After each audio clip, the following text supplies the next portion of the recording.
Young Reporters Disclaimer. Before we get started, a quick note. The views and opinions you'll hear on the Young Reporters are just those of the producers, our guests, and our friends, and don't represent the policies or official views of the Orin Edson Entrepreneurship Plus Innovation Institute. And remember, the Young Reporters podcast is for entertainment purposes only. Matchmaker Communications 101, in collaboration with Arizona State University's Edson Entrepreneurship and Innovation Institute, presents The Young Reporters. The Young Reporters chase down ordinary people doing amazing things in the greater Phoenix community and beyond. These inner-city young journalists take their classroom on the air, a class about ethics, commitment, loyalty, and teamwork. When you're on The Young Reporters, be prepared to talk about things you never expected. And now, let's go into the classroom. Well, welcome back to another wonderful podcast. Alan, thank you for all that you do for this ASU Sky Song Innovation broadcast that you do. And Bob, you are the founder of such a wonderful premise to bring young reporters together with some older folks. And I want to thank you for today because Bob started what we call the Breakfast Club many, many years ago. And on the Breakfast Club, Bob would invite people, much like we have in our room today, and they would tell Bob pretty much memorized who they were. And if Bob introduced you, you were no longer a journalist, you were a #1 journalist, you've written the best book, Amazon loves it. But Bob has always been a promoter, and for everyone else, maybe except himself. So this is a passion project, I believe, for ASU and for Bob and for the young reporters. And today, Bob decided it would be a historic event. So many of the people that I am here with today, other than Kim, the boss lady, are from we've been seeing for 15, maybe some 20 years, like Cap Dean and John Borelli. And Alan, you've been there from the beginning. Kim, you're a newbie, but welcome, of course, to this. And Paula Hartley, the prima ballerina. And the most wonderful person of all, Cap's wife, who has an identity of her own, and that would be Jean. So I don't want to talk too much, but I do want to say that it is, you have proven today, Bob, what the young people, when we had them on the air, what they were in awe of. And that was bringing on the type of people we have today who have been teenagers and been young entrepreneurs at one time. Me included. I did not go to college, and my mother and father were both entrepreneurs in a very middle class. They owned butcher stores, and, Mom helped out at the podiatrist place. But they encouraged my brother to open his own business, and I was very shy. And so my parents said, how do we get her out of this? So I started selling Christmas cards and Girl Scout cookies. That was my first assignment. I was horrible at it. Christmas cards a little bit better. The neighbors felt sorry, so they bought Christmas cards, And then with Girl Scout cookies, it was different. My father was a salesman, so he couldn't understand why I would go door to door and come back with no sales. And finally, he said to me, what are you saying? And I said, I'm saying that the prices have gone up. You probably don't want them. And I heard that the peanut butter cookies were not as good as last year. And I would get back in the car, and my dad would go, what happened? I go, they don't want any. So I took up babysitting. That was pretty good. But this is the truth. So for me to finally leave high school and thank God I never got into sales. Thank goodness I had taken a secretarial course in high schools. Oh, but that was even worse. I was 17, graduated from high school, had a secretarial course, and then we did shorthand, which is like, horrible, took shorthand, and I got a job at J.C. Penney's in New York City. So here I am, 17, on the subway, on a bus, to get into there. And this is the honest to goodness truth. I was telling the grandkids the other day, I got called into my first day to the boss's office to take, notes, secretarial stuff that I thought I was pretty cool. I walk in, look, I still use the steno pad. I go in there and he dictates the letter. I had no idea what he was saying, and I was making squigglies like, dear sir, etc. I came back out, typed up the letter, put it on his desk. He called me in. He said, I'd like to ask you something. I said nothing on this letter. Where did you? I go, well, I made it up because I didn't catch everything you said. And I didn't go back to work the next day. But here's what I want to tell you about entrepreneurship. I asked my parents to call and say that I was sick or that, I was hit by a car. Anything. Anything. And my parents both said, absolutely not. You will call and you will tell the truth. It was horrible. I was crying the whole 9 yards, and I get on the phone and I was praying for HR, but no, they sent me directly to him. And I said, I am not capable of this job, and I messed up. I don't expect to be paid, and I won't be coming back in. And I think under his breath he said, thank God. But it had taught me as a young person, which I want young people to know now, if they invent something, if they do something, and Kim, this is important for you to answer, I feel like it is part of what we ask our children or grandchildren. I told you I do coffee talk with the grandchildren, and I ask certain questions. I say, what's your best subject? What do you like about school? What don't you like? And then I say, if you were to invent something that you feel would be useful, this is ages 3 up to 20, what would it be? They look a little, crazy. At times they look at me, oh, Grandma, whatever.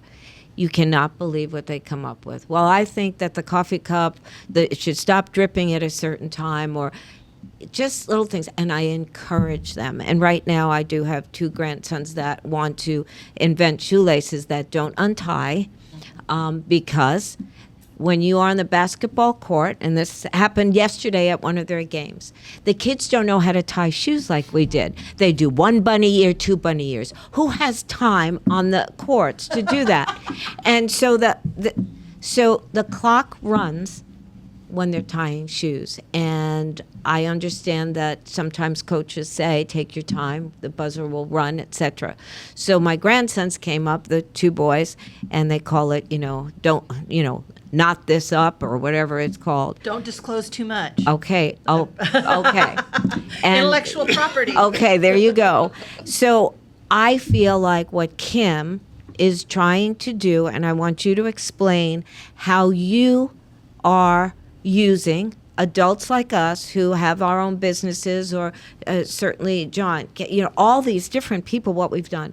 How do you see us implementing and making them excited about what we older, I think we're all over 55. You said you are? You're not. No, I'm 54. You're 54. And you're what, 11? Yeah.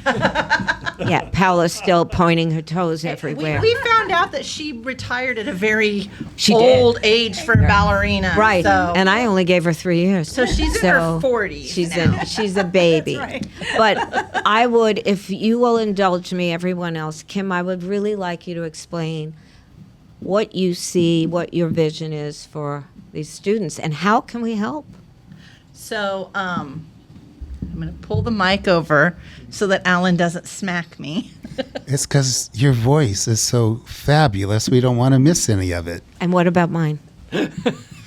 We need to work with you a little bit more on that. You want me to kick him under the table? It's okay. I have an Oh, accent. no, Kathy, you're not going to believe this. That whole segment, I forgot to push the record button. I believe that you are fibbing. Oh, no, come on. I'm joking. You're lucky you know him well enough. Yeah. So go ahead, Kim. So, and again, my opinions are my own, but I have to say, the work that the Edson Entrepreneurship and Innovation Institute is really amazing, because we attack the challenges towards innovation in this country on a multi-level. We serve the ASU students, of course, but we also serve the faculty. We also serve the community through programs. And my team specifically, the team I work on, because I'm not the boss, is serves K-12 students and teachers. And so like if ways that the community can support us, number one, you can go to the ASU Edson Entrepreneurship and Innovation Institute, and down at the very bottom there's a thing about mentorship, and you can click on that and you can go and sign up to be a mentor with ASU. So you may work with members of the community, you may work with college students, you might work with faculty, you might work with a third grader that's invented something to help them through the process in various ways. And you don't have to be an expert in invention or innovation or entrepreneurship, but you pick the things that you're good at. Like CAPS would be leadership. Right. Leadership is a very important part of entrepreneurship. Right. So he may say, well, I'm not an entrepreneur, but your skills and your abilities around leadership is very important, and those types of mentorship skills are important. Let me make this personal to you, because you are a representative of what it is to be a grandparent of an inventor. Talk about your role, your granddaughter's role at Invention Convention in Arizona here, or whatever that event was called. That was our state event, Invention Convention Arizona, which is open to any K-12 student in Arizona. You don't have to be associated with the school. So my granddaughter has lived with us, because my daughter-in-law and my granddaughter have lived with us since, before she was born. And so we raised her learning about design thinking and innovation, and would ask questions. She was 4 years old when she prototyped wings for her Barbie doll. That's the kind of thing. But then she went into school, and we actually enrolled her in my daughter-in-law put her in a very good charter school that's really focused on that STEM stuff. But even in that, because it's all about the right answer, that innovation and that creativity has been driven out of her, because there's always a right answer on the test. And that's a critical challenge that we're seeing. So when Invention Convention, she started working on her invention. She had an idea. What was her invention? It was called the Placket Bag, which was a combination of a sleeping bag, a pillow, and a jacket. But she didn't want to do her logbook. She didn't want to do her present. She's like, I did a thing and here it is. But she didn't want to do any of the work associated with it. And I told her, I said, I am telling you, not just as your grandma, but as, this is my team, is that if you don't have your logbook and all of these required things, you don't even qualify to go to nationals this year. You can come and compete. And she took third place in her grade. And then her little friend got to go to nationals with his, but he had everything all in order. And when we walked out, this was the most challenging part. She was really polite and everything in there, but the minute we get out to the vehicle, she starts screaming at me and saying, you screwed up. You did this. You didn't do this. You didn't. And I said, wait a minute. I said, whose invention was this? And that is one of the challenges that we do see today. Let's pick up on that. I bet we have that to go is. to break. We have to go to break right now. So let's pick up on that, because that's really interesting that she's a very creative inventor, but there's an issue. That's very interesting. We can pick up on that when we come back from our next break. Stay with us.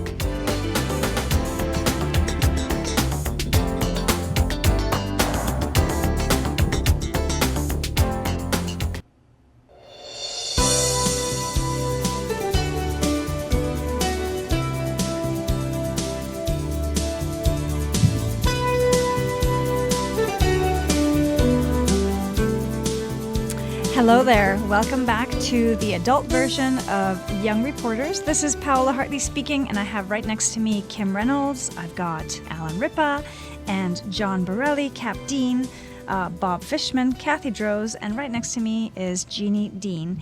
And Kim was just finishing a really lovely story about her granddaughter submitting an invention, but then taking it out on her. And it seems like John had something to comment about that. Well, Kathy had a wonderful entree into the last section. I think it's really important what you're saying, because you're sitting down and talking to your children. That's something that needs to be done. It's difficult to have a conversation with anybody, it seems. All of us could probably count on one or two fingers the people we like to sit down and have a coffee, where you could have a conversation about things that are not just about complaining or talking about others, but something that's important. Something that really moves you, something. So, Kim, what was it like when your granddaughter's getting mad at you? That's I'm curious, John. When you talk about having a conversation with people or a kid, what was your reaction? What was that like? Here you've been trying to help her and coach her or whatever. What was that like to be a target at that point? I looked at her and I said, "You need to chill, first off." I said, I tried to sit down with you and help you with your logbook, but you wanted to go watch TV or you wanted to go play a video game. I told you in advance, we had plenty of time. And so she raged for about 10 minutes. And I said, you know what? Until you're going to listen, I'm not talking anymore. And so my husband and I had conversations, and she's back there raging and, no. That's right. I think that's a good point. I think we talk too much. And maybe you said too much to that child, in my opinion. But wait a minute. In that moment, though, Kim, so how long? This is right after she comes out. This is right after that same day. Is that right? Yeah. This was like, and I believe it or not, I actually didn't say a whole lot to her. I let her rant and rave, and then I said, you know what? Until you're ready to listen, and we can. And so she sat for a few minutes, and then she's like, well, I guess I could have done my logbook better. Duh. And So I should have listened to you. So she is getting accountable. She started to do some metacognition and some accountability. And by the time we got home, she's like, Monkey. She calls me Monkey instead of Grandma. She goes, Monkey, can you print me out a new logbook so I can start on my invention for next year? Oh, good. So she has been intermittently working on, and she's got a little notebook. Except one of her friends at school, a little bully at school, took her notebook and this is Renette's diary, and starts saying things that's not in there. And she's like, no, that is my invention logbook. Those are my invention ideas. Good for her. But you talked about, you always ask kids, what do they want to invent? One of the questions I ask them, and I don't ask them what do you want to be when you grow up or where do you want to go. So I ask them, what problem do you want to solve? Oh, that's good. I like that one. What do you want to solve? So, Bob, I want to hear, or John, I want to hear more on that. Well, it's not what you want to invent. It's what's in your heart. What really moves you? I mean, where is your passion? What makes you happy?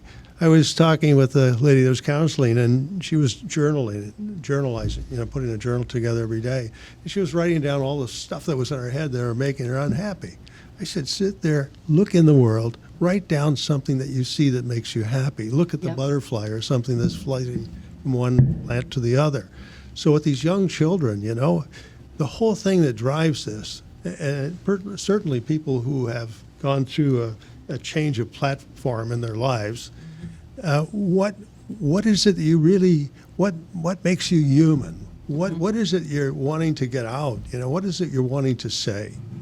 And I think that has to do with passion. John, explain to me, because you went from being a big-time lawyer, and you're still practicing right now, or what? I'm still licensed, yeah. Okay, so basically, and you presented at the Supreme Court at times, or what? I've worked on cases, that wanted to go there, but never successfully argued. And so what was your passion in doing that? What led you to that? Well, that's not the passion I want to talk about. We'll get to the other one. We'll get to the other one in a minute, okay? I'll tell you, this is part of the show. Part of the show is keeping us on track to cover many missions at the same time. So, John, I definitely want to hear about the deacon part of you, for sure.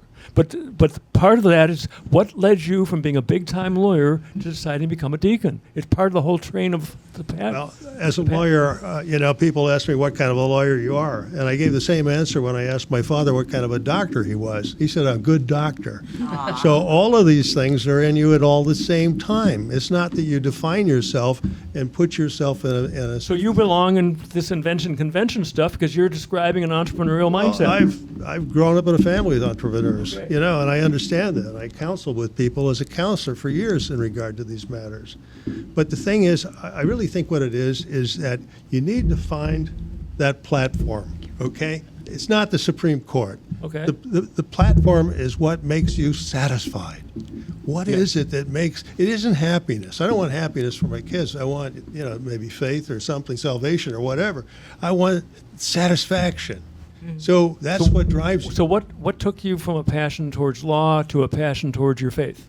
Or I realize it was probably one and the same throughout. Well, but what made you become a deacon? The major part of my practice was criminal law. Okay? Okay, and I started out prosecuting people, and I saw what that did to families. And then I became a defense attorney, and then I defended white-collar people. And I was a senior counsel for a corporation, and realized that they really didn't deserve what they were doing.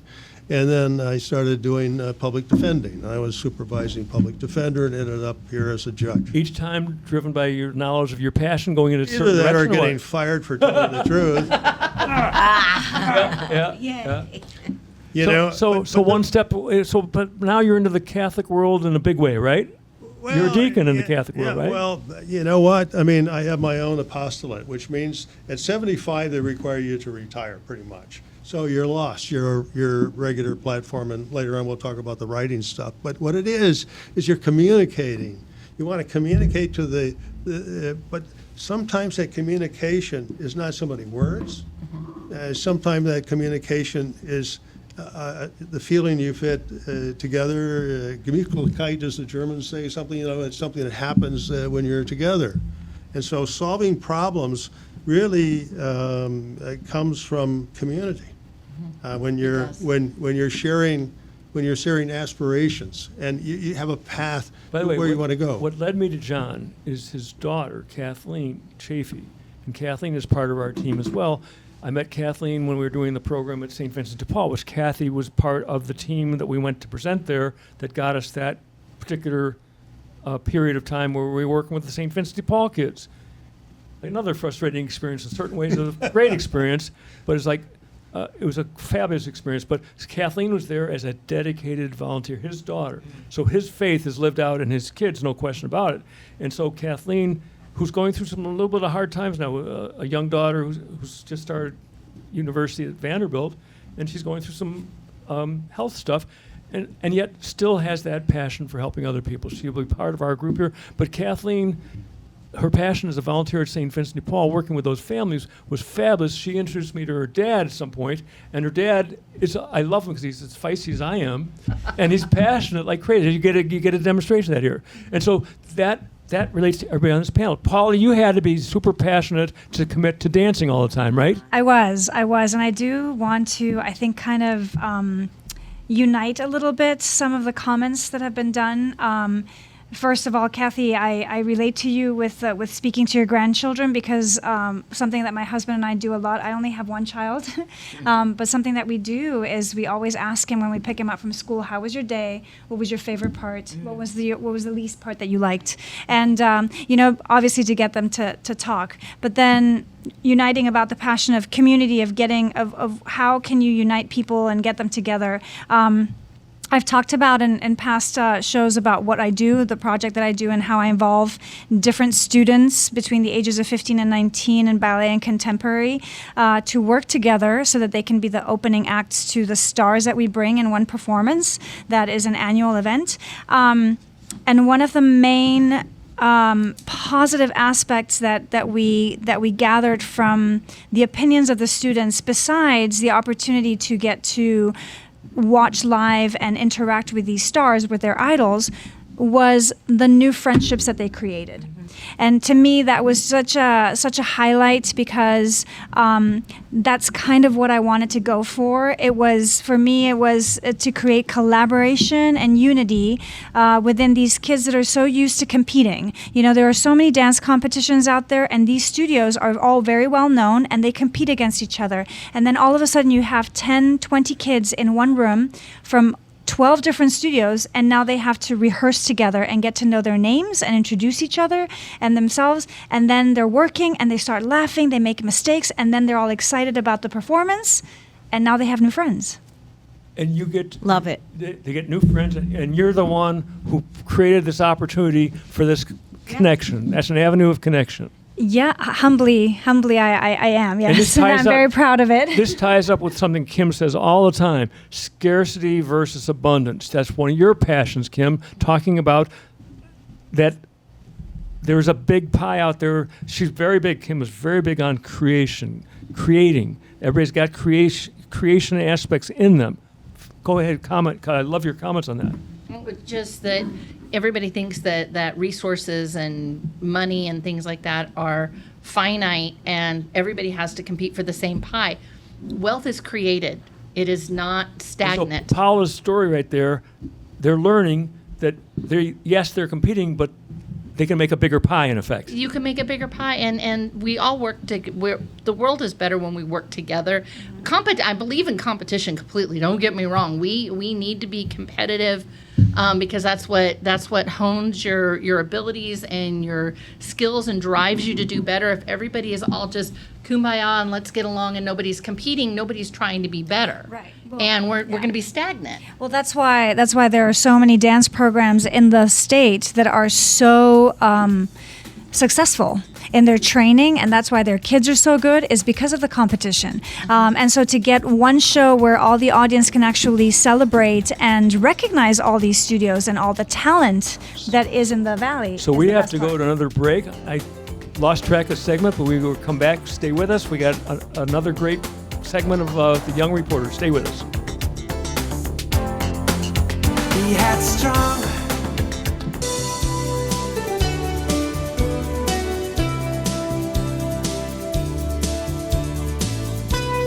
Welcome back to the Young Reporters.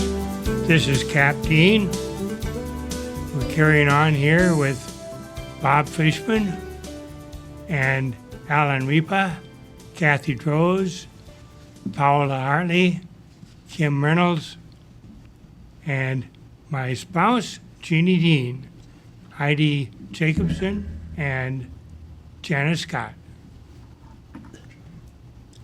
John Borelli. And John Borelli. And would like to welcome you back to this program. This is the adult version of Young Reporters. I'd like to get us started here by a question to Jeannie Dean. And she's served overseas for many, many years with myself. And I'd like to ask her what she has felt about her role and what has she done over all these years.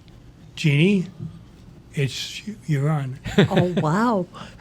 It was a privilege to serve with you and have our two kids with us while we were overseas. We served in Laos, Nepal, Pakistan, Tanzania, Lusaka, Zambia, and South Africa in Pretoria. Our kids have frequently thanked us for raising them overseas. They have wonderful friends that they have met in the 30 years we spent overseas. Jeannie, during that period, first of all, what was it like the first time? Laos was the first place you went to? Yes. What was that like as you're flying into this new adventure? And did you have your version of what you're doing, or was always Cap's doing it and you're just supporting? What was your life? What was your version of what you're? Well, what you're was it right. like the first time you go in? As we went into Laos, we were in a DC-3. My daughter's ears, she was an infant, she was just 2, and her ears were splitting. And she was in tears, she was screaming, and all of a sudden, it's her ears, I realized. And I started blowing in her ears, and the people sitting in front of us in the DC-3 turned around and like, what kind of a mother are you to let that happen to your child? It was a little distressing. But then, on top of it, when we were driving out to our home, my darling husband pointed out these houses on stilts because they were built over swamps where they raised rice.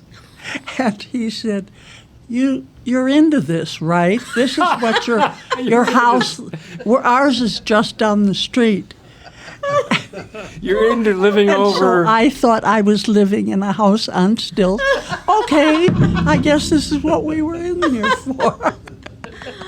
And then we pulled into the American sector and with a big concrete brick Were you just teasing school. her, Cap? Were you just teasing her? Yeah. Cap, were you just teasing her? Oh yes. And the houses I pointed out to her had pigs and cows underneath. So, geez, what was the mission for all those years? Were you ever like saying, well, here's what I want to do, or no, I don't want to do? Were you ever like, or were you just 100% on board? I was into it. Okay.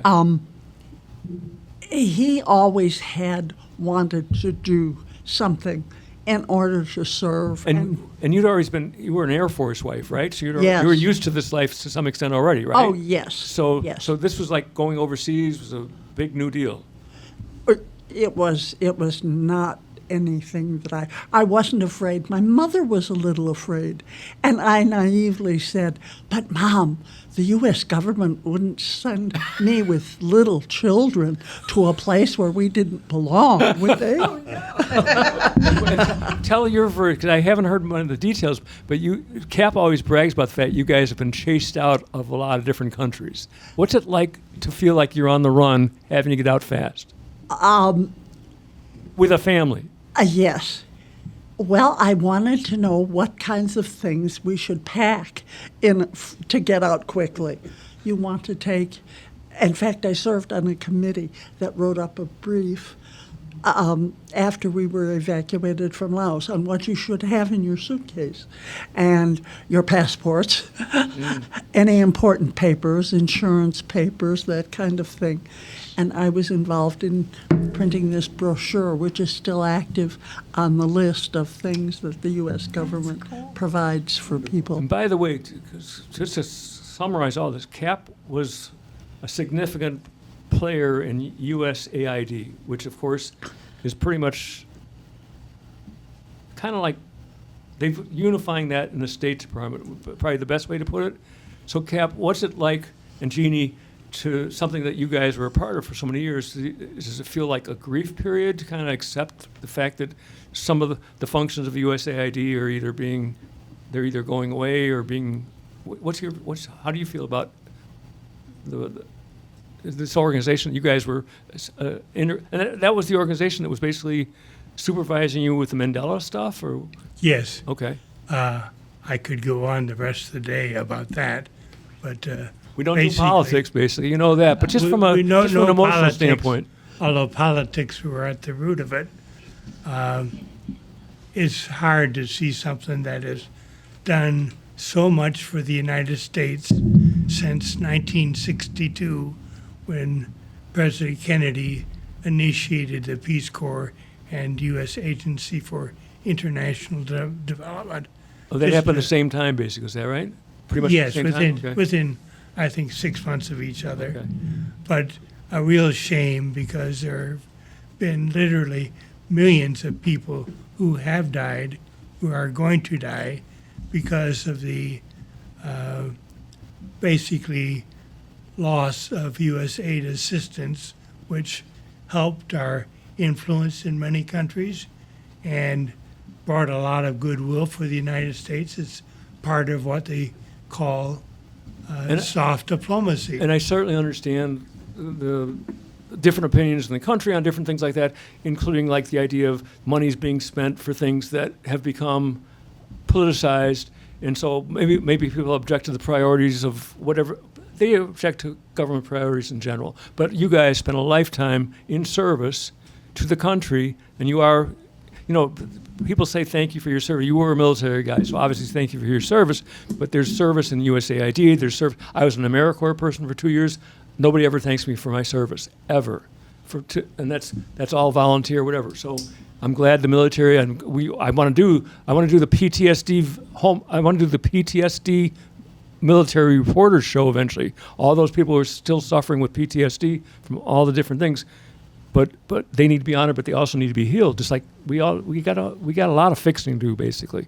So Jeannie, we really appreciate. And again, so you were always on board, basically. You were always on. If Cap's doing it, you're on board, including letting him go to Iraq to maybe die. You figured it was a mission for him to do, right? Yes, exactly. And you were asking about what were my thoughts about moving out quickly when we were evacuated. Yes. one morning before we were awake, actually, we got a telephone call from the director's office in Laos saying, you don't have to go to work today. And Cap, who was on the phone with the director's secretary, said, and why is that? And he wasn't quite awake. She said, where are you in your house? He said, the bedroom. She said, go look out your back window. He looked out the back window, and we had a tank in our backyard, and it was time for us to go. So they said, there will be a bus for you as soon as we have arranged for an airplane to take our people out. And so I packed up the kids. I did not pack much of their clothes. I packed more of our important papers. I figure kids are going to outgrow their clothes before I get them home even. So, Kim, are there ASU faculty or students that would capture some of these stories? That this is history that we're talking about here that's never really been captured, and this is again, Jeannie just had a recent health episode herself. These are strong people. I mean, she fell through a wall basically.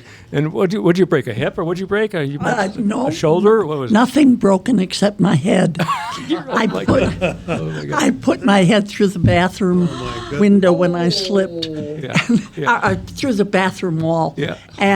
And I had a brain bleed, and then needed to be in the hospital for about 2 weeks. And so part of today's mission was to capture for posterity, get this on film, get this on tape, but also maybe create an opportunity for some kid at ASU who's interested in documenting history or something like that. Maybe there's a videographer or something that I have no. Okay. That there are so many different colleges and departments and everything. My expertise is in the world of entrepreneurship, innovation, and invention. Maybe get a kid K through 12 to invent something about what they're doing. There you go. So that's the thing. We are John Borelli. I want to go back to you because you obviously have, as you're listening to the Cap Dean story, you're of the same generation. Maybe you're going through the same history, the Kennedy period, all that stuff. What were you doing? During that era? You were a young lawyer at that point, or still in school? What? I didn't become a lawyer. You got about 30 seconds right now. I didn't become a lawyer until '73. Okay. At that time, I was a polio victim, and at 8 years old in 1953. So I couldn't. They wouldn't take me at that time because I was still having some problems. And when I started college, the war was pretty hot in Vietnam and those places. And I had to stay. You had to stay in college if you didn't. Yep. So I missed 8 weeks of college at the beginning of college, and so I dropped out of medical things. I couldn't make up my labs. So I started, and I made up what I did. So I ended up doing a minor in art, then government. I ended up at SMU and graduated from there. But the whole idea was that when I was in law school, a lot of young men were going to Vietnam. And a lot of people were getting in trouble. And I had a program there. They had 30 cases. I was handling felony cases. And some could have a choice to go to Vietnam or go to jail, which could ultimately end up in prison. Yeah. So I always wonder, what happened to them. So, yeah. So that's when your law journey began, basically. Yes. Okay. So we have one more segment to go, I think. We are the old version of Young Reporters. We just heard some great untold stories from Jeannie Dean. Cap, you did a great job bringing us into that segment. One more segment. Stay with us. We've got a lot of history here today.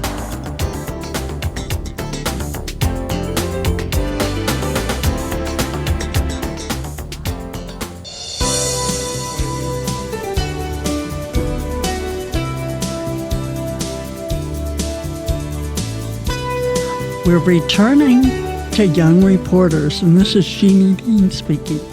I'd like to tell you who I'm with. I am with Kim Reynolds. I'm with Alan Ripa.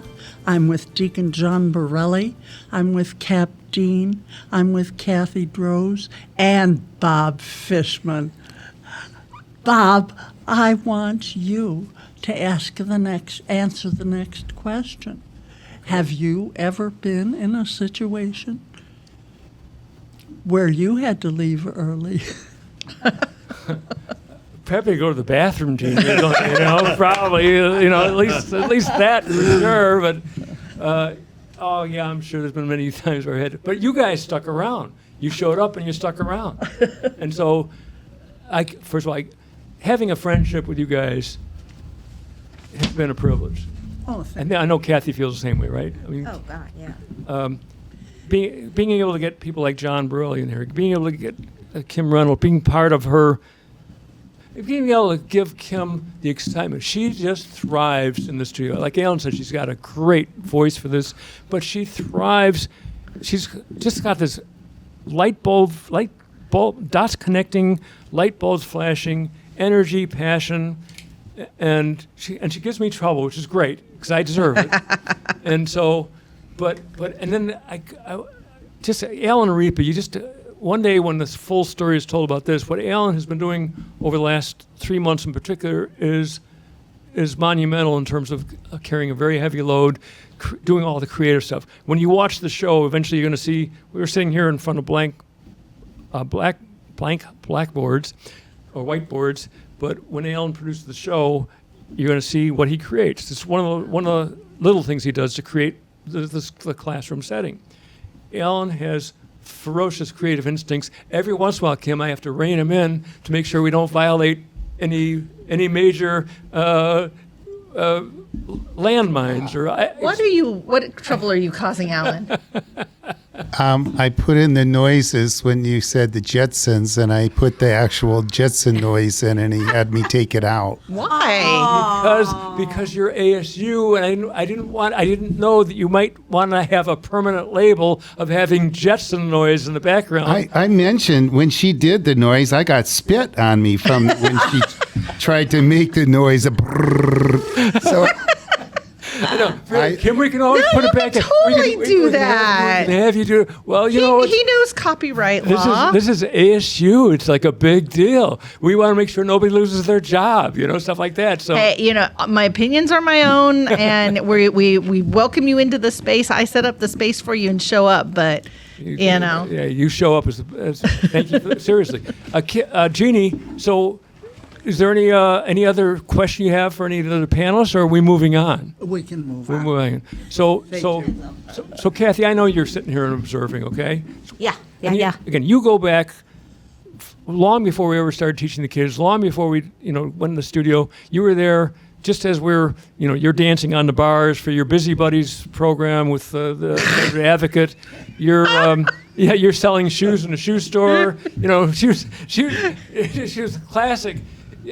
It's classic. Whatever that would produce the ad revenue, we went out and sold this. Talk about entrepreneurial. We went out and said, Kathy will go to your business and work for 3 hours. Yeah. Oh wow. 3 hours. So she sold shoes. And so it was so much fun. So asking you the kind of question about like Jeannie and Dean and Jeannie and Cap when they first started going over there. What's it like for you remembering back when I intruded in your life and said, "Are you willing to have a cup of coffee with this lowly person that's nothing in the community?" And you said yes. So what's your memories of stuff like that?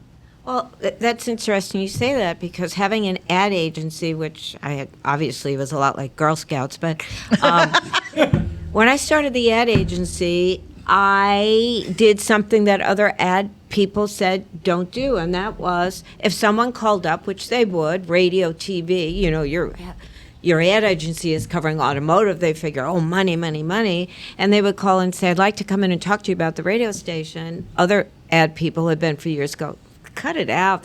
I would see everyone. That's how I met Bob. I would see everyone because I wanted to be educated. I wanted to know something that someone else did. You're not going to miss a cup of coffee. You're going to be open to meetings. No, right? And you sounded so nice on the phone, and you were not salesy. You were not salesy, and I like that. You were, how about a cup of coffee? And I think you came to my home, if I remember. I did, yeah. I remember. Right, my husband was home. You knew that, right? No, I think so. I think I did. So anyway, I got to thank you again. It's been a wonderful journey, and Kathy is available, and she's off doing busy things and big things, whatever, she's forever. Alan Repo, we haven't gotten any minutes with you yet. Alan is like, She just, by the way, Alan, you told me that we won an award today. Is that right? Is that we? Bob did when I came in. There was somebody from ASU looking for him.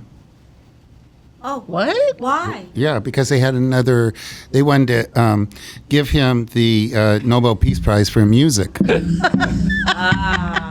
And I said, well, I already got it. And they said, well, we think that he should share it with you. I was honored. I was totally honored, but I think I defer to you, Alan. You're the one who has reached the Nobel of it, so. Well, I didn't want to argue with him because I figured I had the award, but I'm willing to share. It's Speaking okay. of this, maybe we could give Cap. Did you ever get a Nobel Peace Prize? Cap Dean, did you ever get a Nominated. Nobel? Yeah, were you nominated or did you get one? Just waiting for you to put it in, Bob. Well, Alan has the award to give out. Okay. And instead of putting the little note on the bottom of the video, I'm going to say it now. This is all hyperbole. hyperbole. For all those that are wondering where I got the award. All these awards. I mean, wait till you see when I do the video, I put all the awards on that wall. That'll be the show we want. Great. That's funny. This is where the filtering comes in, Kim. Occasionally, Alan will take it. We don't want to defer. We don't want to take away from his creativity. We just rein it back in occasionally. That's all. I say we let Alan go. All right, good. We've gotten permission apparently from the interim president of the world, Kim Reynolds. Wow, you've got a Nobel Peace Prize in music, and I'm the president of the world. Interim, just probationary. Okay. Wow. All right. So it's free Alan. It's free Alan. Free Alan from the restraints of Bob. Wow. How did we go from Cap Dean and his wife to this? That's all I wanted. We're all a little slap happy, and it's past my lunchtime. Oh. This is the awards part of the show, Kathy. Okay. Yeah, we have every last segment. We hand out the awards. What did John Borelli? He must have won an award today, right? I don't think so. Well, we'll find one for you by the next time you come in. So we are. Coming back from the health issues, Jeannie and Cap. It's like, I went through my stuff too, and it's like, surviving what you survived, surviving strokes, surviving a fall. Yeah. Does it feel like a new day all the time when you guys are up driving around? For a while, they had no driver in the household. Jeannie has recuperated enough to be able to drive. Is that like starting a new life again? Actually, Bob, I had such good medical care, and I managed to survive it all and healed rapidly. Well, I'm very we're glad lucky. for that. I'm very But lucky. Cap had a long time recuperating from the stroke, and obviously there's still some leftovers. But one thing Jeannie said to me back in the hospital, I think it was at St. Joseph's, right? If I'm not mistaken. Yes. Jeannie said to me that she hopes that Cap comes out of it still with the same smarts and with the humor.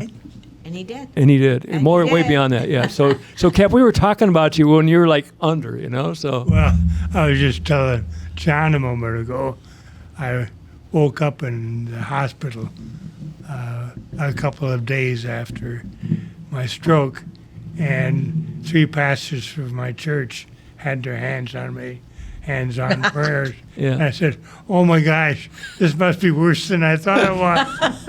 They're His saying humor. goodbye. No, they were following the Humor. directions. That's great. That's great. No, but the only lasting thing is my Your walking my stick. cane, yeah. Oh, One thing that's he never lost, his grip. Even in the hospital, his grip, or in the rehab center, his grip. You want to be careful when you're doing a handshake with Cap. His grip is just, it's a killer grip. So, Can I, talking about a killer grip, Kim, I have a question for you, and I'm sorry, Bob, if I go off track. no, we are So- not on a track right now. So go right Okay. ahead. So during this entrepreneurial innovations, et cetera, mentors, whether professors, et cetera, I'm curious if the same things as we were taught, a strong handshake, you reach out. I teach automotive salespeople how to treat women, and I always say you reach out your hand into the female first. I don't care if and generally now I hear more men saying, my wife's buying the car, that type of thing. But but a firm handshake, I was always taught, etc. Is there any part of that they also, or are they just vying for this process of maybe number one innovator, and they get to go? What happens in I that? think it really depends on the mentor. I mean, by the time they get to the point that they're reaching out to mentors, you expect that they've learned these things. Now, when I was a high school teacher, I taught intro to business class, and I taught those kinds of things as a high school teacher. But there's so many things that you expect kids to already. And young adults, but I see John over here shaking his head. The etiquette is ridiculous. We've got about 30 seconds right now, so it's got to be a quick comment to close this Go up. ahead, Well, John. it's been a wild ride, Bob. Thanks, John. We talked about many things, the community, entrepreneurship, the loss of the platform, I think, is an interesting place. You know, there's lots of history. And I think that shows us who we are, where we've been, where we're going to go. This will not be your last time in the studio, Joe. We enjoy your company very much. We want to get you here with your daughter. We make it a family event. Kathleen is such a wonderful person. Certainly. Our prayers are with her and with Ava. And she sang in our studios before. Her daughter, she is a fabulous young woman. How old is she, John? 22. Yeah, so we are the old version of Young Reporters. We're thankful for all of our guests today. It's been like Kim said, a wild ride, or a little bit wacky towards the end, but we are authentically who we are. That's our goal. We want to teach. We want to give a helping hand to people who just need a start in life, whether they're kids or adults. We want to fix problems. Thank you for listening. We'll be back again in a couple weeks. Follow our podcast on crradio.com. crradioshow.com. Our radio show. Okay, cool. It's like the old days.